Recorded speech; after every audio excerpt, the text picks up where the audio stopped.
Fala galera, beleza?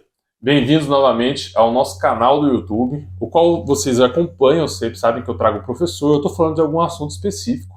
E se você gosta dos meus vídeos, acompanha, compartilhe, curte, tá legal? E siga o nosso canal. Bom, hoje eu estou aqui com um convidado mais que especial, é um grande amigo meu de muito tempo, inclusive, que é o professor Alexandre Coelho. Ele é professor da Universidade Federal de Uberlândia, mas eu vou deixar ele se apresentar melhor, obviamente. E a gente vai discutir um tema bem legal, que foi um tema que, inclusive, eu dei uma aula recentemente sobre isso na faculdade, mas eu vou deixar ele se apresentar primeiro para depois a gente abrir esse bate-papo. Cara, ao invés de me apresentar, eu vou apresentar a nossa história nesse tema específico. Melhor ainda, com certeza. A gente vem estudando lesões não criosas, lesões cervicais não criosas, hipersensibilidade dentinária e os grupos de risco desde a iniciação científica, desde o mestrado. Hoje nós dois como professores, a gente continua abordando o tema como pesquisadores, então a gente tem artigos, livros publicados, mas mais importante que isso a gente tem que passar o conteúdo para os alunos, a gente tem que passar o conteúdo para os nossos colegas dentistas, para os alunos que estão sendo formados, porque aí sim, a nossa odontologia, a gente vai conseguir atuar tanto na prevenção quanto no tratamento dos pacientes que precisam. E para os pacientes, que foi uma coisa que a gente estava discutindo mais cedo. Justamente, tem que chegar no fim da nossa linha, né? Não sei se pode falar um fim da nossa linha, mas é como se fosse um círculo. Vamos falar um ciclo. Isso. Tem que chegar para o paciente, seja prevenção, seja tratamento. Inclusive, já fazendo um engate sobre isso, é uma coisa que eu sempre comento, inclusive em curso de gestão, falar com o paciente, transparência com o paciente é essencial. E quando você vai falar, por exemplo, de uma lesão, de uma doença, você tem que ser transparente com o paciente em relação à proposta de tratamento, como falei, etiologia, desenvolvimento, tudo isso. Acho que é interessante a gente falar. A etiologia, ela vem de um ponto que é diferente. O diferente é hábito. Para a gente conseguir controlar os hábitos do paciente, isso é muito desafiador. Por quê? Porque hábitos são manias. Então, e outro ponto muito importante é que a doença que está instalada na boca, aquele desgaste dentário ali, ele não tem uma origem só odontológica. 90% dessa etiologia ela pode estar manifestada na boca como doença, mas ela vem de uma abordagem que precisa de outros profissionais. Ela pode vir, por exemplo, do refluxo, que precisa do gastro. Ela pode vir relacionada à nutrição. Ela pode vir relacionada ao paciente que é atleta, que a gente pode trabalhar junto ali a parte de suplementação, entender como que está sendo feita essa suplementação com o nutricionista. Então, mudança, não vou nem falar mudança, adequações de hábitos é um desafio muito grande. Cara, nós vamos falando ainda. Qual que é o tema? Lesões não cariosas e hipersensibilidade dentinária. Show! Já fiz uma puta introdução, hein? Ficou top pra caramba. Já pode até acabar? Não, ainda tem muita coisa pra gente discutir. Cara, então vamos lá. Primeira pergunta. Essa é uma discussão que eu tenho, tipo assim, trabalho bastante. Você falou de prevalência. Vamos falar assim, prevalência, tipo assim, hoje, qual que é o público que mais está atingindo? Quais são as pessoas mais propensas? Tem muitos amigos nossos que estudam também, a gente tem a Deia lá em São Paulo, pesquisando tipo atleta, tem a Lívia em BH também fazendo pesquisa. Hoje, tipo assim, Patos, né? Vamos falar de todo mundo. Nossa, se for falar de todo mundo, a gente vai ficar louco. Hoje, vamos falar assim, de prevalência e estudo, conglomerado de todo mundo que está pesquisando isso e tal. O que é a galera mais suscetível a ter hipersensibilidade e a ter lesão cervical não cariosa e ter associação dos dois? Tá. Então, primeiro, o que a gente tem que entender é que a hipersensibilidade dentinária a gente considera como o primeiro alerta das lesões não cariosas. Já tem outra pergunta para fazer depois, mas manda bala. Então, se o seu paciente ele tem hipersensibilidade dentinária e você só entrega aquela pasta de amostra grátis que você ganhou para ele usar, isso é um risco muito grande. Porque essa pasta tem sim um papel de dessensibilizante e vai ser efetivo. Só que vai ser efetivo até determinado tempo. E durante esse determinado tempo, o desgaste vai continuar acontecendo. a perda de estrutura vai continuar acontecendo. Então, agrava-se o caso. A gente não é contra o uso de pastas de dente, dentifrícios e sensibilizantes. Nós somos a favor, mas em casos específicos. Então, senão você pode silenciar uma doença que está acontecendo. Então, respondendo a pergunta, existe essa associação, sendo que a hipersensibilidade dentinária é o primeiro sintoma de alerta, né, que a gente tem em relação às lesões não cariosas. Você perguntou da prevalência. 33% da população do mundo tem hipersensibilidade dentinária, 34% tem lesões cervicais não cariosas, que é o desgaste na cervical, e aproximadamente 45% tem desgaste dentário. Só para a gente fazer uma comparação aqui, 34% da população mundial tem cárie. Sim. Então a gente está trabalhando ali com níveis de prevalência altíssimos, muito alto. A gente não quer que pare de falar sobre prevenção de periodontite, prevenção de gengivite, prevenção de cárie. A gente só quer que nas escolas, né, no sentido de formação, nas universidades, nas academias, e no consultório de vocês, seja identificado qual que é o paciente de risco para cada situação. Eu canso de ver, cara, pessoas que, por exemplo, o paciente chega lá, tem 35 anos de idade, nunca teve uma cárie na boca, não tem biofilme, totalmente controlado, e paga para o dentista a consulta de prevenção. E o dentista só fala sobre escovação fio-dental. Tem que falar? Tem que falar. Até porque são fatores etiológicos das lesões não cariosas. Mas esquece de falar de muita coisa. A gente tem que falar sobre como continuar mantendo sua boca sem gengivite, sem periodontite, sem cárie. Mas esse paciente, o foco nele tem que ser as lesões não cariosas, se ele já tiver recessão gengival, se ele já tiver hipersensibilidade dentinária, se ele já tiver desgaste dentário. Cara, aí tem uma pergunta foda. A galera às vezes tem muita dificuldade, porque, por exemplo, para mim tratamento é o seguinte, me corrija se eu tiver errado. Vamos junto. Vamos tratar de uma lesão não cariosa. Você não tem nenhum, na verdade, qualquer tipo de tratamento para mim, você não resolve o tratamento se você não atuar especificamente no que causa aquilo. Por exemplo, o cárie. Não adianta você fazer restauração do menino, sendo que ele vai continuar tendo uma dieta cariogênica, não respeitando a escova de dente. Não, perfeito. Porque ele vai continuar tendo cárie. Uhum. Aí, discutindo esse ponto aí, muita gente vem discutindo, né? Paciente com muito biofilme não é paciente para resina, é paciente para amálgama. Isso é do tempo que eu formei. Cara, não é para nenhum, é para material provisório, é para adequação do meio. Sim, né? Que muita gente, inclusive, negligencia isso. Então esse é o ponto que a gente tem que chamar a atenção, que você está falando aí. Tanto para cariologia, que tipo, não tanto faz o material, vai dar errado, qualquer um ali vai dar errado. Né? A gente tem que atuar na educação, no controle. E pode continuar. E quando a gente for falar de lesões não cariosas, já especificando o elemento dental como um todo, se você não identifica a causa daquilo, a tendência de evoluir ou de dar problema vai continuar acontecendo, pelo menos é o que eu enxergo. Por exemplo, eu tenho um paciente, o paciente específico, ele tem desgastes múltiplos em múltiplos dentes na arcada inteira, por exemplo. Ele tem segundo molar desgastado, oclusal, 32 anos de idade, com um nível de desgaste que já perdeu dimensão vertical. Adianta eu restaurar esse cara?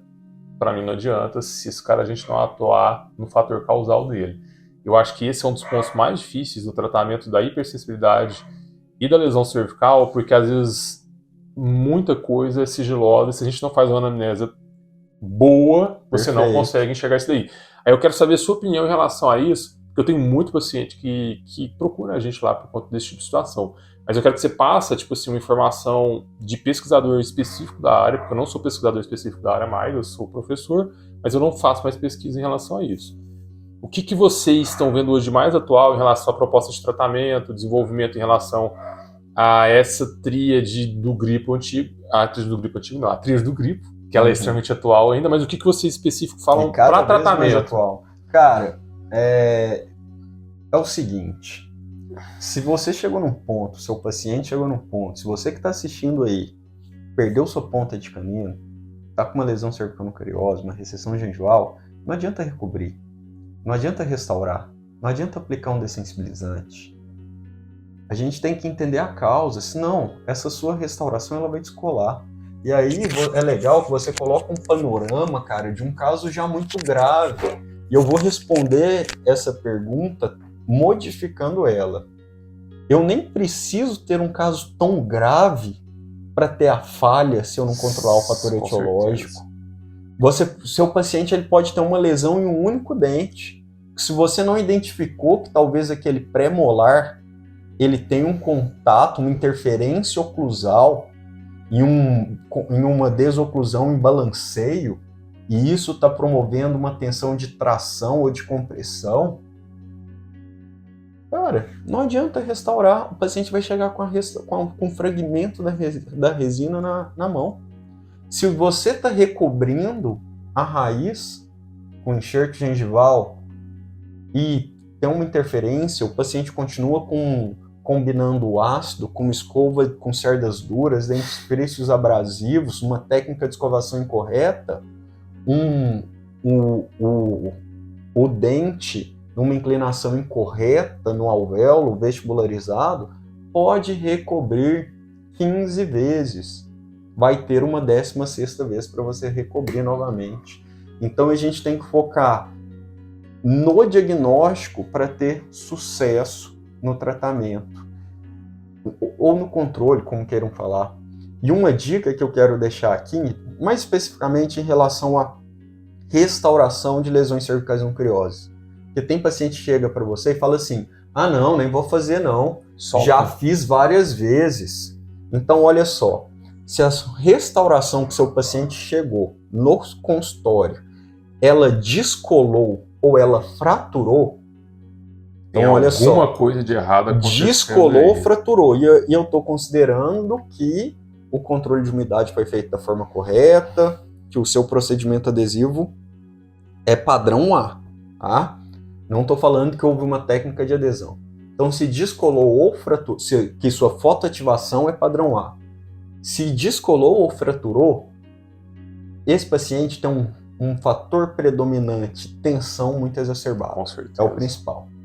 Se essa resina ela não fraturou e não descolou, mas ela perdeu volume, perdeu o brilho precocemente e houve um aumento do desgaste ao redor dela, como se estivesse ali ela criando uma ilha de restauração, aqui o fator biocorrosão, que é o ácido, junto com a fricção, é muito relevante. Então é uma dica aí para quando o paciente chega que tem falha nesse tipo de restauração, para você tentar identificar, porque o que a gente tem muita dificuldade é nisso. Sim. É conversar com o paciente e interpretar os sinais clínicos que ele também te dá.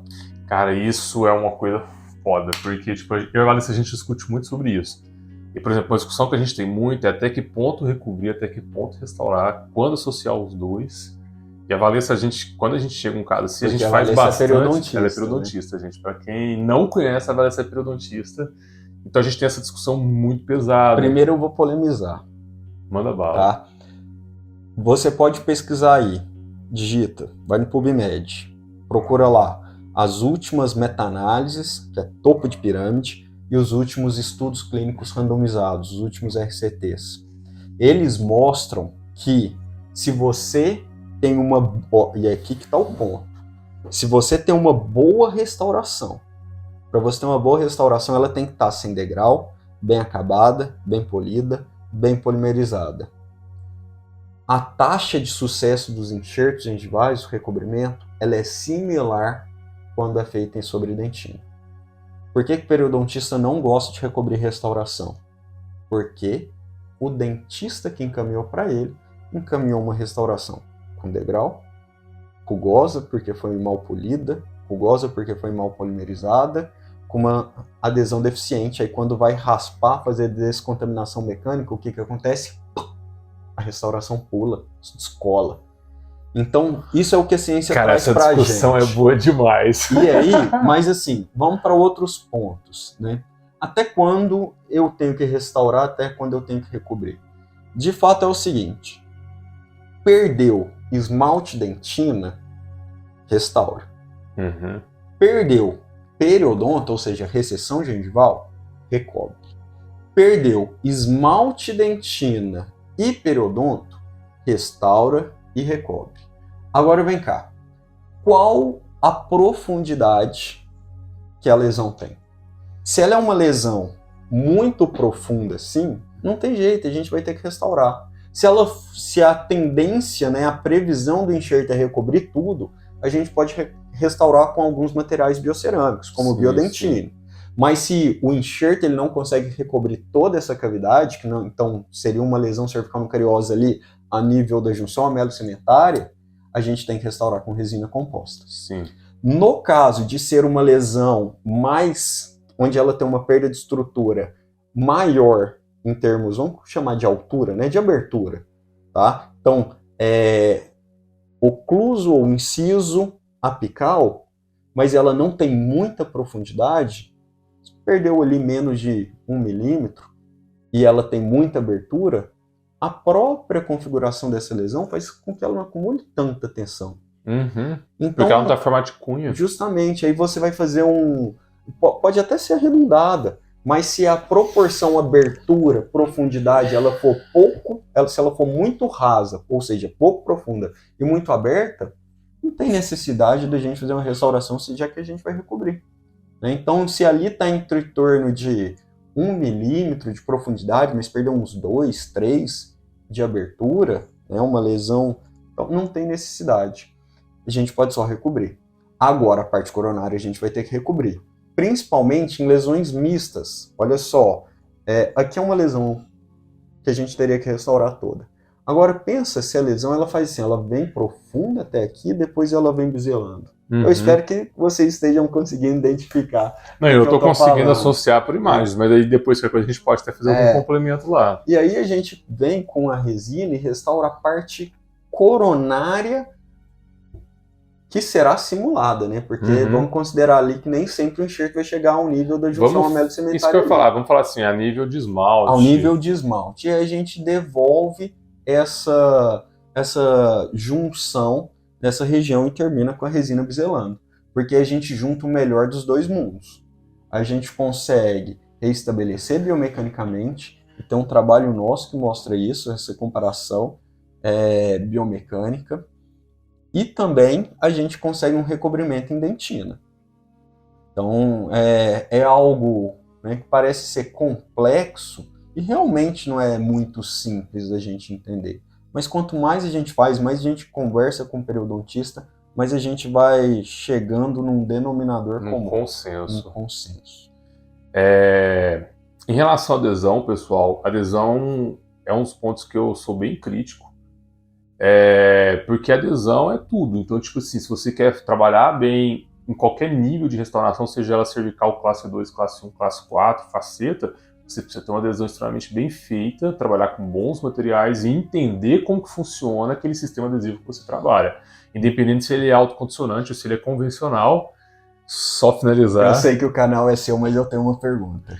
Calma. E se você tem alguma dúvida em relação à adesão, eu recomendo você assistir o meu vídeo com o professor Álvaro, lá de Ribeirão. Ele tá alguns vídeos aí para trás, que a gente faz um bate-papo em relação a isso daí. E o Álvaro ele é extremamente crítico em relação ao adesivo. Mas eu, particularmente, uma coisa que você até falou comigo no CIOSP, nem todo mundo consegue, às vezes, ter acesso a um adesivo padrão ouro. Se você não tem acesso a um adesivo padrão ouro, você precisa pelo menos entender como potencializar a qualidade do adesivo que você usa. Mas todo mundo consegue ter acesso, desculpa, vou generalizar, tá? Mas todo mundo consegue ter acesso a uma resina fluida de qualidade. Sim. Então, se Essa era a pergunta? Não. Ah, não, então tá bom, mas pode falar, depois a gente faz dela. Se você está utilizando, isso é uma prática que eu tenho adotado há um tempo. Por isso que eu falei de potencializar o sistema adesivo. Justamente. Então, por exemplo, eu sou fã de adesivos universais, eu trabalho no SUS. No SUS eu vou trabalhar com alguns adesivos que não têm qualidade, então eu compro o meu adesivo para trabalhar lá, né, para atender na universidade. E eu compro o adesivo universal e eu faço resin coating. Então eu aprendo bastante. Cara, isso pra mim é fantástico. Com Leandro Martins, com Rafael, da Biomimética. Quem me levou pra essa área foi o Álvaro. Uhum. Então ele vai ver esse vídeo e ele já sabe disso daí. E cada vez mais eu tô fazendo este tipo de procedimento. A gente não pode ser extremista, Sim. tá? Mas a gente tem que trabalhar com o melhor que a gente tem. Se você não tem um Clearfield, se você não tem um OptiBond FL, mais uma resina fluida de qualidade. E outra, vamos pensar o seguinte, né? Você está trabalhando, por exemplo, com um convencional de um frasco só, que é o mais comum. Uhum. Você vai achar isso em qualquer consultório, qualquer clínica, seja ela uma clínica popular ou um SUS. Normalmente se compra muito mais um adesivo convencional de um frasco. Eu não sei por quê, mas se compra. Acho que é mais que deve passar na fácil, licitação. Né? Cara, se você tem um adesivo convencional de um frasco, que você sabe que aquele adesivo está misturado com um monte de coisa ali, a partir do momento que você aplica a resina flow por cima, você tem uma camada hidrofóbica pura para receber uma resina composta, cara. Uhum. Então, tipo, a adesão ela é ótima em cima disso, não tem como falar. E outra, ela tá fazendo um molhamento. O Álvaro, quando a gente discute muito isso, ele fala, cara, é um molhamento, você tá molhando toda aquela estrutura de dentina e você tá estabelecendo uma adesão muito melhor em cima daquilo lá, ao invés de você levar uma resina composta em pasta, que às vezes pode deixar uma bolha, porque às vezes você não compactou bem a resina naquele local. Uhum. Então isso pra mim eu acho que é tipo assim, muito foda nesse ponto que você falou da resina fluida, porque todo PSF que eu já vi até hoje não é tem técnica do fluida. sanduíche, tá? Exatamente, não é técnica gente. do sanduíche. É você só molhar a superfície ali com a resina existe fluida. uma técnica, digita aí, convida o Álvaro, vai ser legal ele falar sobre isso. Falar só sobre resin coating. IDS, acho que é IDS, né? Os dois, eu acho que ficou legal. Porque toda vez que ele fala sobre isso, ele empolga pra caramba, bicho. Então, tipo assim, eu vou fazer um só pra falar sobre isso. Agora, minha pergunta pro Pedro. Você, para lesões cervicais não cariosas, qual isolamento você faz? Cara... Na maioria dos casos. Não, relativo. Não tem como falar que eu não vou fazer relativo em grande parte dos casos. Agora, por exemplo, fazer isolamento relativo quer dizer que vai ficar mal feito? Não. Isso vai depender muito do operador, da qualidade do trabalho dele e como ele faz. Tá fazendo. Exatamente. Afastador, gás no dorso da língua, algodão, bomba como que eu faço? Direto. Eu fui desenvolvendo técnica, tipo assim, agora também é uma casuística clínica nossa, né? No começo eu fazia muito com afastador de clareamento. Eu fazia um afastador de clareamento, algodão, gás. Eu não gosto do afastador de clareamento, eu também porque não. ele tem a Exatamente. parte da língua, né? Aí o que eu comecei a fazer? Teve um dia que eu tava lá na clínica, aí eu fui ver a Isa lá do lado, bati um papo com a Isa. A Isa, gente, é nossa ortodontista lá na clínica. E eu vendo ela usar aquele aparelho de orto maravilhoso da Morelli. Sabe qual que é? Aquele de Aquele metal? que é de metal, Sei. que ele afasta o lábio e ele tem duas asas que afasta a bochecha. Cara, na hora que eu vi aquilo afastando a bochecha, eu pensei, pô, cara, olha aqui, eu tô tendo acesso a vestibular de todos os dentes, cara, tipo assim, perfeitamente. Aí eu comecei a usar ele, velho. E você usa ele da forma convencional? Eu uso ele da forma convencional. Você já afasta usou das ele bochechas? invertido? Já. Não Mas, tipo gostou, assim, não? eu prefiro ele na forma convencional. Mas é gosto também, Uhum. tem esse tipo de coisa. Tipo assim, técnica, se você fizer e tiver um excelente resultado, na minha opinião, seguindo tipo a metodologia científica, por exemplo, adesão, tudo, você vai ter um bom resultado. E sabendo o que você precisa para o material ser de qualidade. Uhum. Então, por exemplo, eu uso ele, afasta as bochechas. Quando eu tenho afastamento da bochecha, eu tenho acesso a vestibular. O paciente vai ter que fazer um isolamento relativo muito bem feito. Bastante algodão, gaze, faz todo o condicionamento, Bomba faz tudo vácuo, fio direto. afastador. Fio afastador. Não pode deixar de ter fio afastador. Tem gente que gosta de usar Teflon também. Eu não gosto. Eu não gosto, mas é uma particularidade minha. Uhum. E eu tenho dificuldade em levar o Teflon, às vezes, no tecido, na região subgengival. Às vezes eu machuco a gengiva do paciente a levando minha o Teflon. dificuldade com o Teflon é o seguinte, cara. E outra. Um fio, por mais que ele passa mais o fluido crevicular, fica mais difícil da gente controlar a umidade, você vai entendendo ele ali aos poucos, como que está acontecendo. Exatamente. O Teflon, por ele ser uma borracha, ele vai represando. E aí quando esse fluido crevicular ele extravasa tudo de uma vez. Então, é igual você falou, são preferências, né? Eu já não gosto tanto dele pela maneira que você tem para colocar ele. Ele escorrega muito. Uhum. Então, às vezes você está posicionando o Teflon, na hora que você começa a levar ele na posição gengival, escapa, machuca a gengiva do paciente. Eu particularmente não gosto, eu prefiro o fio. Tem muita gente que reclama do fio porque fala que às vezes fica um fiapinho, uma coisa, mas se você levar ele bem feito lá embaixo, trabalhar bem a resina, então, por exemplo, a restauração. Eu trabalho com espátulas, normalmente finas, suprafio, por exemplo, aí, independente da marca que vocês forem utilizar. E eu finalizo sempre com pincel. Eu trabalho muito com pincel em cervical. E quem me bateu muito para poder usar pincel não foi alguém da dentística, foi a Valessa, que é periodontista, porque ela trabalhou muito com pincel antes e eu insisti em querer usar muito espátula. Chegou num ponto que eu comecei a usar pincel, mas isso foi bem no começo, tipo assim, a gente era quase praticamente recém-formado.